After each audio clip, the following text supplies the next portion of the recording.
do things like financial toxicity, or how do you do this up front? Like, at this point in time, I think you give a great example of someone bearing the burden of financial toxicity. So is there a way we can think about this or integrate this earlier on so we can, maybe mitigate that situation so he doesn't have to make the choice between his cancer therapy and putting food in the fridge? How do you guys approach it? Can you? How do we do better? I do think that there are a lot of medications for prostate cancer, as an example, that are oral, that come with a prescription copay. And I always present them as, I assume everyone has trouble making these copays. I assume everyone has better things that they could do with their money than spend them on a copay for a pill. And I say these things overtly because I want to just leave the door open. And when we leave it only to the patient to bring it up, I think this is kind of what you're getting at. You're putting them in a place that you may not be able to help them right away. So I kind of lay that out there. And then when we're talking about follow-ups, this is what I usually do. Tell me, are there challenges here? Because sometimes people I offer that some people can't do this or some people can't do that, and then just see what they say. And I certainly don't do that in a way that I think will compromise their follow-up or their medical treatments. But I just try to kind of understand where they are by normalizing the fact that these are very common scenarios, that they may be the wealthiest person in the world or not, and they can still have reasons that these are barriers for them. Mm-hmm.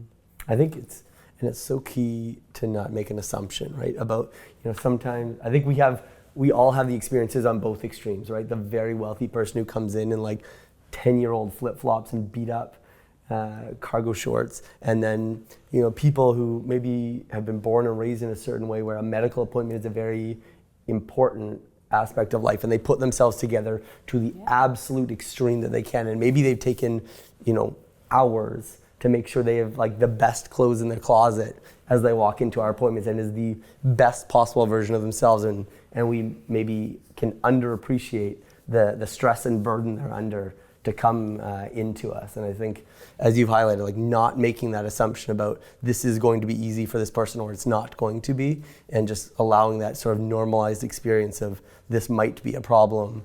But then something to what you said earlier, which is, what about when we can't do a great job of mitigating it? So what about knowing that there's an issue for the patient and not really having a great option to address it? I mean, it's important to be honest about it, I think, right? Because otherwise, if you don't normalize these things, if you assume that they can afford the copay, and if you assume that, if they're going to be in a clinical trial and they'll show up for, all the visits and all the additional labs they have to do on a clinical trial, and you have to do that at the, main site usually, and there's no flexibility with that. If you assume that that's all okay, I mean, I think you're gonna, run into a lot of trouble with a lot of patients, and you're gonna lose trust from some patients. So I think, acknowledging that, I think, is a very important first step, and even just acknowledging that this is the situation, and it's unfortunately that's tough. Yeah, I think I try to illustrate to them one of the problems in medicine. I try to be honest about it, which is I'm very separate from the money side of things. So when I'm choosing a drug, right, I don't know for that person's particular insurance, and they don't have this level of it, I don't know what that copay is going to be. And I tell them, look, I order it, our pharmacy team's going to take care of it. When they call you, that's kind of when I find out. You find out what the copay is, right? And when you find out what the copay is, no one feeds that information back to me. You're either starting it or you aren't starting it. And so I just say, just know that I'm very separate from this, and I don't want you to think when it comes back with some fantastical number that you are thinking I'm endorsing that or thinking that we should financially decimate you for this drug. Know that I'm not thinking that. I don't know what it's going to come back as. And if it comes back as something that surprises you in the least, do not accept delivery to your home. Message me and we'll figure it out, right? And that doesn't always mean that I have, there's usually something better. There's, in terms of price, if there's some, compared to something exorbitant, there's usually some kind of assistance program I can tap into to help. But I say, just tell me, because otherwise I'm not going to know. And when you tell me, and I've made this mistake, when you tell me 5 or 6 months in how hard it is paying that, but you were kind of grinning and bearing it because you didn't want to let me down, like that's the devastating thing. Yeah. I think one of the things that is important too is that sometimes there are more resources available than we even know, and certainly that our patients know. And I think Jackie was kind of getting to this too, that there's often an alternative drug, there might be a generic option, there might be a pharmacy copay situation, there may be a grant program available to help with transportation or with food, there may be something in cancer care or something in your hospital system that the social workers may know about or someone else may know about. There may even be certain drugs have compassionate use programs and other services to help get them out to folks. So I think asking the question, acknowledging, and then following up on leads to the extent that we're able, sometimes leads to great things.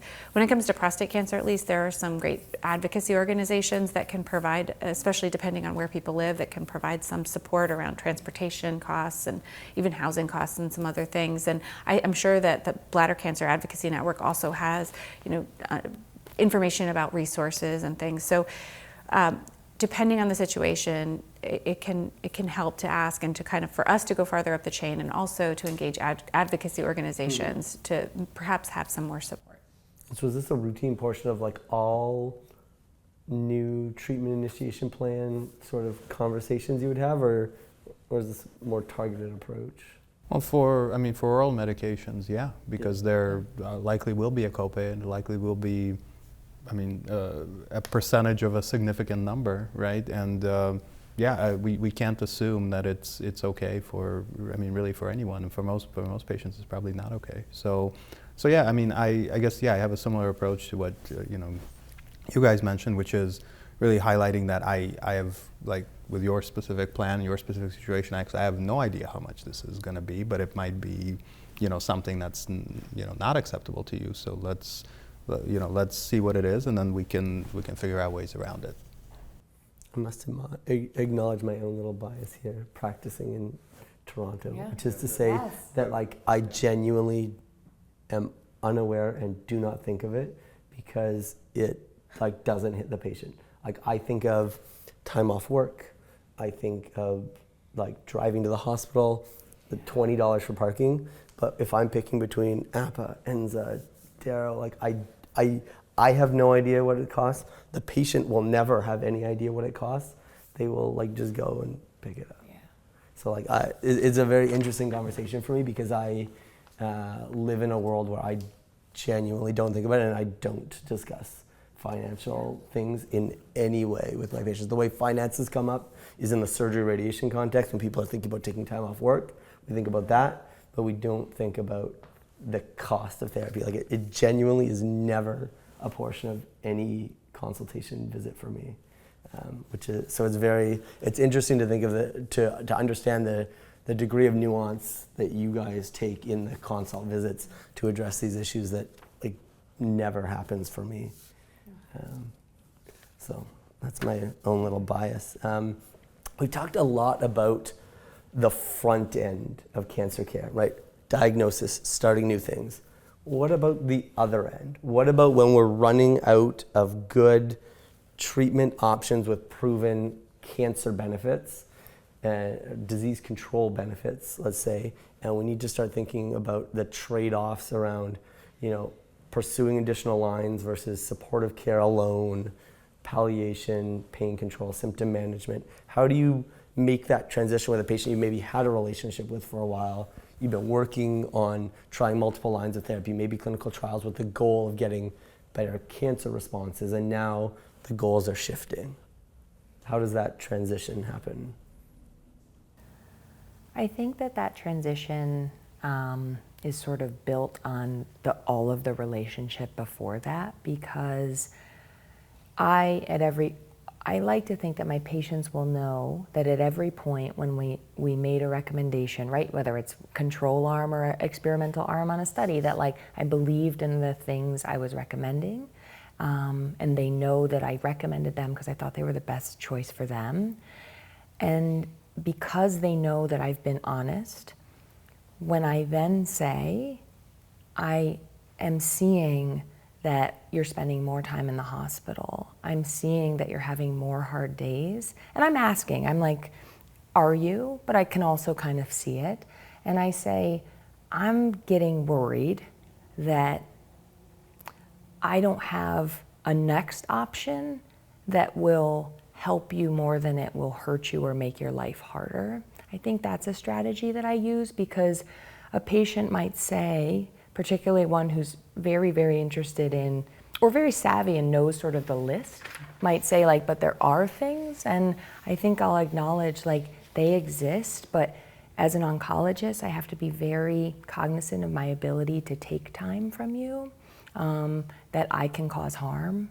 And sometimes the easier thing is to say, I'll try this because you want it. And the harder thing is to say, I'm really worried that we don't have that much time left, and I just want to take a pause and explore with you how you might want this to look. And I want to try our best to make that happen. And I'm worried this drug that you brought up today isn't going to do that. Yeah, I think that last point is very important. And in most of these situations, we can offer more, right? In a lot of these situations, we can offer more. It's in this setting, though, probably more than ever, it's very important to understand what the patient wants and really what they're looking for and what they're actually expecting to get out of this, right? Because when you're encountering this patient on, let's say, 4th, 5th line therapy, let's say for advanced bladder cancer, right? As an oncologist, I mean, you understand the options are really quite limited at that point. Any additional time you give them or any symptomatic benefit you give them is probably quite limited as well. Patients don't really understand that. I mean, without you telling them, of course. And I mean, I've encountered situations where actually, patients thought that the next thing you're offering them is actually curative, right? They can actually, make this go away completely. And it's just because it's a newer drug or whatever, right? But it becomes like this sobering moment, right? Where you kind of have to reset everything again. It's very, very challenging.